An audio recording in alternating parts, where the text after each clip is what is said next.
CM Chandrababu మరోసారి తనను తాను ఘనంగా పొగుడుకున్నారు. ఆదివాసీ దినోత్సవ సందర్భంగా మాట్లాడుతూ తనకంటే మేధావి ఎవరూ లేరని సొంత డబ్బా ఎప్పట్లాగానే చాలా గట్టిగా కొట్టుకున్నారు. అలా మాట్లాడటం మంచి పద్ధతి కాదని తెలిసినా సరే ఆయన ఇలాంటి వ్యాఖ్యలు చేయడానికి ఎక్కడా ఎప్పుడూ వెనకాడలేదు. నవ్వుల పాలవుతామని తెలిసినా సరే అబద్ధాలు చెబుతూనే ఉంటారు. ప్రజలను తప్పుదోవ పట్టించడానికి నిత్యం దిగజారుడు రాజకీయం చేయడంలో ఆయన తర్వాతే ఎవరైనా అని రాజకీయ విశ్లేషకులు అభిప్రాయపడుతూ ఉంటారు. ఏపీ ముఖ్యమంత్రి చంద్రబాబు నాయుడు స్టైలే వేరు. ఆయన తరహాలో దేశంలో మరే రాజకీయ నేత అంత ధైర్యంగా దేని గురించైనా మాట్లాడలేరేమో అనిపిస్తుంది. తాను చెప్పేది సత్యమా అసత్యమా అన్నదానితో ఆయనకు నిమిత్తం ఉండదు.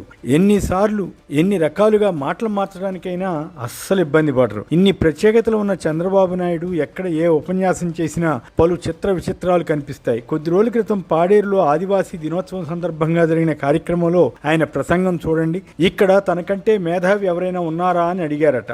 ఎవరు లేరని కూడా ఆయన చెప్పేశారట. తనది ముందు చూపని ఆయన తెలిపారు. సూపర్ 6 ప్రకటించాం, సూపర్ హిట్ చేశాం అని ఆయన వ్యాఖ్యానించిన వీడియోలు సోషల్ మీడియాలో హల్చల్ చేస్తున్నాయి. ఇంకో ఆసక్తికరమైన విషయం ఏమిటంటే హెలికాప్టర్లో పర్యటిస్తుంటే గిరిజన ప్రాంతంలో ఉన్న కొండల్ని చూసి ఆయన ముగ్ధులయ్యారట. దాంతో ఆయనకు వచ్చే జన్మలో గిరిజనుడిగా పుట్టాలని ఇక్కడే ఉండాలని అనిపించిందని ఆయన అన్నారు. ఒకప్పుడు ఎస్సీలో ఎవరైనా పుట్టాలని అనుకుంటారా అని వ్యాఖ్యానించి విమర్శలకు గురైన చంద్రబాబు ఇప్పుడు గిరిజనుల్లో పుట్టాలని అనుకుంటున్నానని అనడం స్వాగతించవలసిన విషయమే.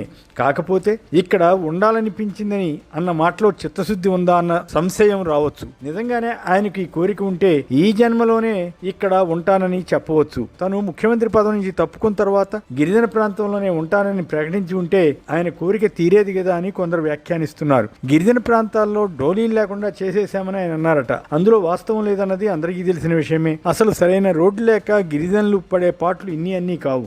గిరిజనులకు మేనిఫెస్టోలో ఇచ్చిన హామీలేమిటి, వాటిని ఏ మేరకు అమలు చేసామో చెప్పకుండా తనే ఇద్దేచ్చా అని ప్రచారం చేసుకుంటే ఏం ప్రయోజనం ఉంటుంది? గిరిజనులకు స్పెషల్ డిఎస్సి వేస్తామని చెప్పిన హామీ ఎందుకు నెరవేర్చలేకపోయారో వివరించి ఉండాలి కదా.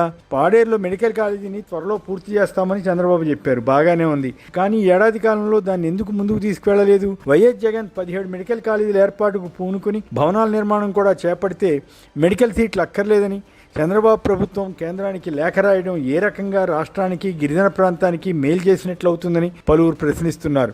గిరిజన ప్రాంతాన్ని తానే అభివృద్ధి చేశానని ఉద్యోగాలు ఇచ్చానని ఆయన చెప్పుకున్నా వాస్తవంలో అలా కనిపించదు.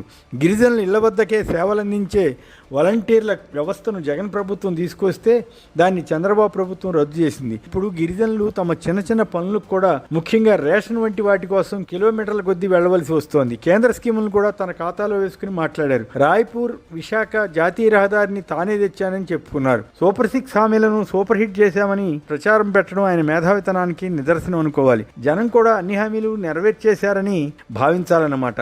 నిజమే, అక్కడ ఉన్న సభికుల్లో ఆయనంత మేధావి లేకపోవడం వల్ల ఆ హామీల గురించి ఎవరు ప్రశ్నించి ఉండకపోవచ్చు. ఆడబిడ్డ నిధి కింద ప్రతి మహిళకు 1500 రూపాయల చొప్పున నెలకిస్తామన్న హామీ నెరవేరిందా? నిరుద్యోగ భృతి కింద వాగ్దానం చేసిన నెలకు 3000 రూపాయలు ఇస్తున్నారా?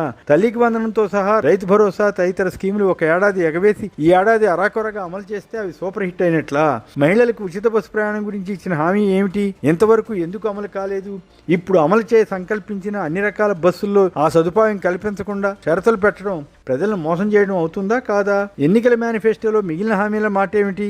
అవి అమలు చేయకపోయినా పర్వాలేదని అనుకుంటున్నారా? వాటి ఊసే ఎత్తడం లేదే. అయినా సూపర్ 6 సూపర్ హిట్ అని చెప్పగలిగిన ధైర్యం అనండి, నేర్పరితనం అనండి ఆయన సొంతమే అనుకోవాలి. అబద్ధాలు చెప్పడంలో దేశంలోనే ఆయన్ని మించిన నేత లేరని ప్రత్యర్థి పార్టీల నేతలు వ్యాఖ్యానిస్తుంటారు. వారు చేసే విమర్శల్లో ఒక్కదానికి కూడా ఆయన నేరుగా ఎప్పుడూ జవాబు ఇవ్వలేదు. కళ్లార్పకుండా అబద్ధాలు ఆడగల సత్తా చంద్రబాబుకుందని దివంగత నేత మాజీ సీఎం వైఎస్ రాజశేఖర రెడ్డి అసెంబ్లీలో పలుమార్లు అన్నారు. ఆ సమయంలో చంద్రబాబు లేచి తాను ఆడిన అబద్ధం ఏమిటో చెప్పాలని ఎప్పుడూ సవాల్ చేసినట్లు కనిపించలేదు. రౌడీయిజం గురించి మాట్లాడాలంటే ఇప్పుడు పులివెందుల జడ్పీటీసీ ఉప ఎన్నికలో టీడీపీ గుండాలు చేస్తున్న రౌడీయిజం గురించి ముందుగా ఆయన బదిలిస్తే బాగుంటుంది. ఏమైందో కానీ టీడీపీకి చెందిన ఒక మీడియానే ఆ పార్టీ ఎమ్మెల్యేలు చేస్తున్న అరాచకాలపై రౌడీయిజంపై విమర్శలు చేసింది. దానికి చంద్రబాబు జవాబిచ్చే పరిస్థితి లేదనే చెప్పాలి. ఒకటి మాత్రం వాస్తవం, ఆయనకు ముందు చూపు ఉన్న మాట కొంతవరకు ఒప్పుకోవాలి. కాంగ్రెస్ బీజేపీలను ఆయన దూషించినంతగా మరెవరూ దూషించి ఉండరు. కానీ ఆ రెండు పార్టీలతో మళ్ళీ జతగట్టగలరు. 2024 ఎన్నికల సమయంలో ఎంత ముందు చూపు లేకపోతే బీజేపీని బతిమిలాడి మరీ పొత్తు పెట్టుకుంటారా? దాని ద్వారా టీడీపీ ఎన్నో రకాల మాయోపాయాలను ప్రదర్శించగలిగింది కదా.